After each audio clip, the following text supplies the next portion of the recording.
I don't know how you work.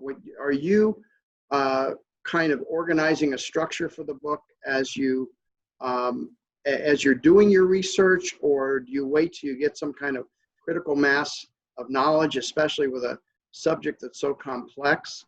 And then how did you decide to structure it? So I know that this process, I wish I could impart great advice to other journalists or writers who are looking at writing their first nonfiction book, and you'd say, oh, that's how it's done.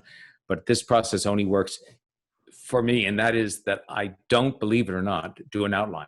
So I don't have an outline of the book, and I don't start writing until I'm at a critical mass in terms of research, which is pretty late on, although I continue to do the research all the way to the end.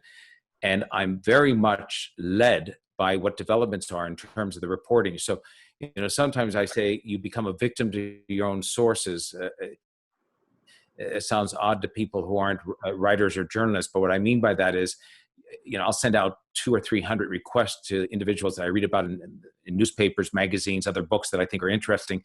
I want to talk to them. Half of them, won't want to talk. 20% never answer, no matter how many times you write to them.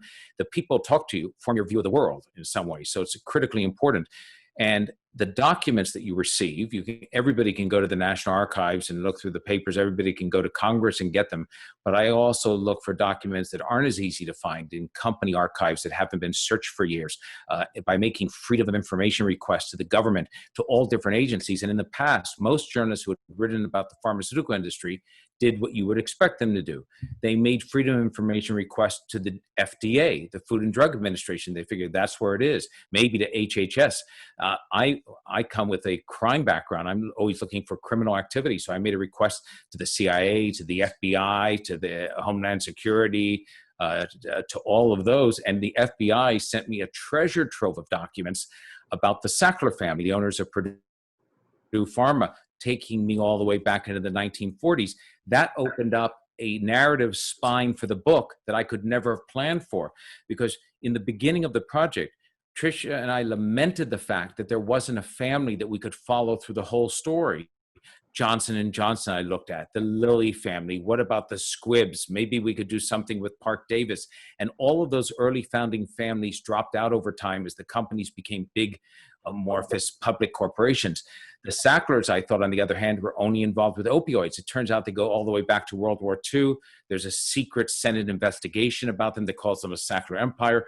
On the wall behind me, underneath that PHARMA poster, is what I call almost the equivalent of a crime board, with links between the companies that I needed a whiteboard. I converted from floor to ceiling in our home office to try to follow all their shenanigans and maneuvers over a period of time. So the book took on a different slant and course at that moment.